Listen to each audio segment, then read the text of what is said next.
অভিনেত্রী মৌসুমী চ্যাটার্জি ও হেমন্ত পুত্র জয়ন্ত মুখার্জির দুই মেয়ে, বড় মেয়ে পায়েল আর ছোট মেয়ে মেঘা। দুই মেয়েকেই অনেক আদর যত্ন দিয়ে বড় করেছিলেন তাঁরা, কিন্তু ভাগ্যের করুণ পরিহাসে তাঁরা অকালেই হারিয়েছেন তাঁদের বড় মেয়ে পায়েলকে। 2019-এ মারা যান পায়েল।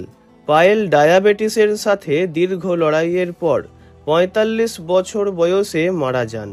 মৃত্যুর আগে প্রায় বছর দুয়েক কোমায় ছিলেন তিনি। পায়েলের বিয়ে হয়েছিল ব্যবসায়ী ডিকি সিনহার সাথে।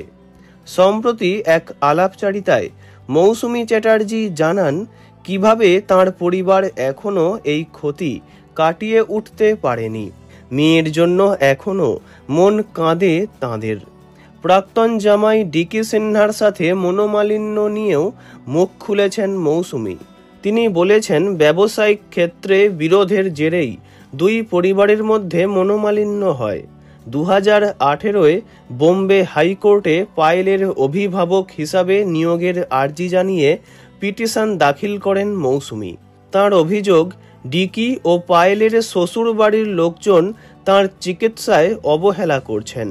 পায়েলের চিকিৎসার বিল দিতেও অস্বীকার করেছে তাঁরা এবং অসুস্থতার সময় মেয়ের সঙ্গে দেখা করতে দিতেও বাধা দিয়েছে। তিনি বলেন, আমার মনে হয় না আমার স্বামী জয়ন্ত পায়েলের মৃত্যুশোক কাটিয়ে উঠতে পেরেছে। আমিও তাই। এই শূন্যতা আমাদের সারা জীবন থাকবে। অসুস্থ মেয়ের সঙ্গে দেখা করতে আদালতের দ্বারস্থ হতে হয়েছে। বারে বারে আমার স্বামী ও ছোট মেয়েও পায়েলের শ্বশুরবাড়ির লোকেদের কাছে চরম অপমানিত হয়েছে। আমরা এই দুঃখ কিছুতেই কাটিয়ে উঠতে পারছি না। বয়সের ব্যবধান 8 বছর হওয়ায় মেঘার সঙ্গে পায়েল খুব মাতৃসুলভ আচরণ করত। পায়েল মারা যাওয়ার পর জয়ন্তর মানসিক অবস্থাও খুব খারাপ হয়ে যায়। কখনো কখনো রাতে উঠে ও পায়েলের নাম ধরে চিৎকার করত, কেঁদে ফেলত। তবে অপরদিকে পায়েলের স্বামী ডিকি সিনহা বলেছিলেন, মৌসুমী তার মেয়ে মারা যাওয়ার পর ওর মুখও দেখতে আসেনি।